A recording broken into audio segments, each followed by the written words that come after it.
Hey there, Aaron Insurance here. It's time to go in the paint.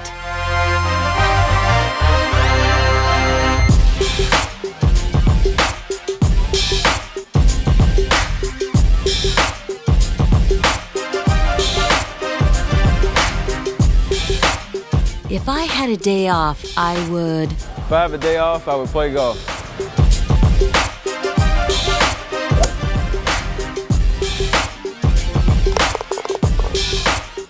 In your opinion, who's the funniest person of all time? Funniest person of all time is Dave Chappelle.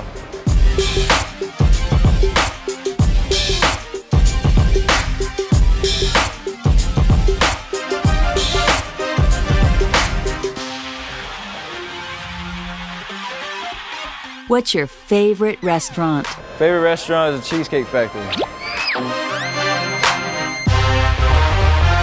Who's your favorite music artist? My favorite music artist is Lupe Fiasco.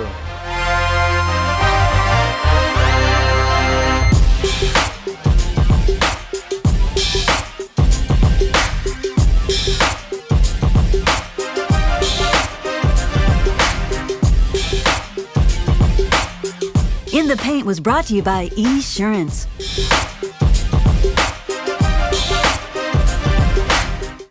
Welcome back to Warriors Weekly, presented by Esurance. For our behind-the-scenes feature, Jim Barnett meets up with hot-handed Monte Ellis.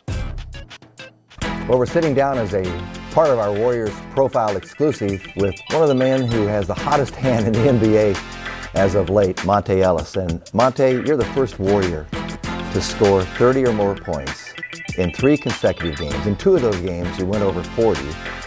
How does it feel to have everything clicking for you offensively? Really, it feels great. My body feeling tremendous. My ankle's doing great, 100%. My team playing well. Everything's starting to click together. We still shorthanded, but with the guys that we have, we still going out to compete every night. But I give everything credit to my big men because they the one who set the pick, giving me the opportunity to go one-on-one against their 5 man. So hats off to them, and they're the reason why I'm doing what I'm doing now. We know when this started happening, but all of a sudden you go from one level at a high level and then take it to a superstar level that is very difficult to do in this league.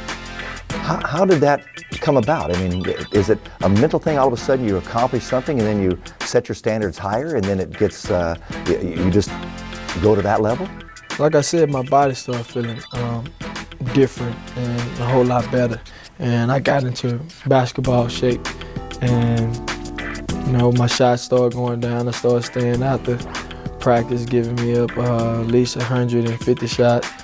And really just keying on, being the guy that, Coach want me to be.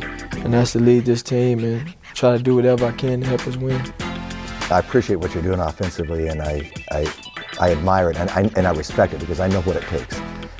And I also know what it takes defensively.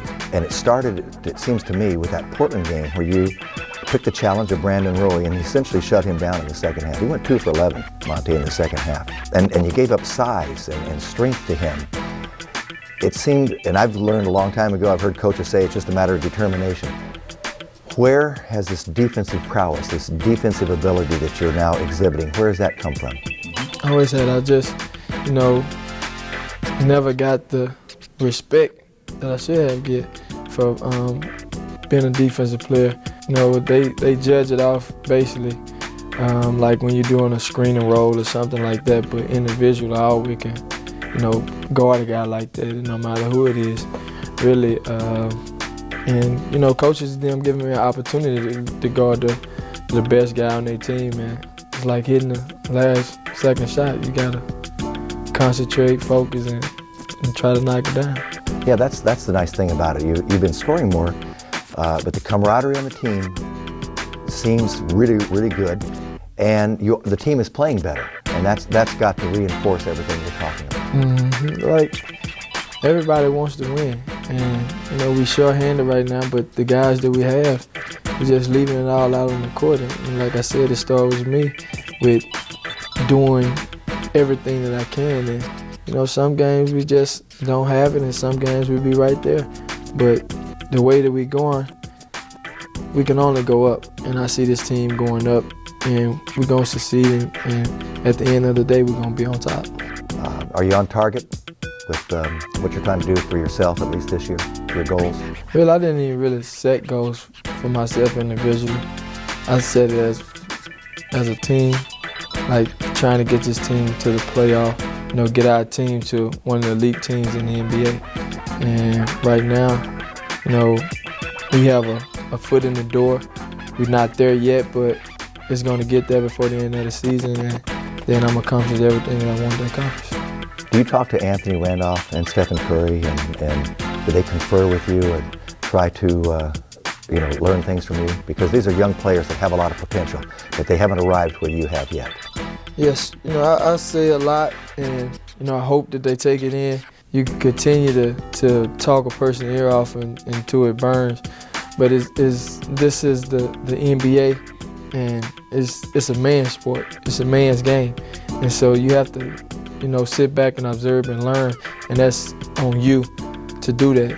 I can give you all the knowledge, I can give you all the cons and the pros to it, but it's up on you to be a man to step up and accept everything that's being thrown at you. We just go from there, but those guys, they're gonna be great in this league. Like, it's no different when I was young or when I came in the league. When I first came in the league, I wasn't the Monte Ellis that you see right now.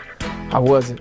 It's a growth process, but I think those guys are gonna be all right. Monte, continued success, and it's a pleasure to see your development and your growth, and it's a pleasure to call the games with you on the Golden State Warriors. Yes, sir. Thank you.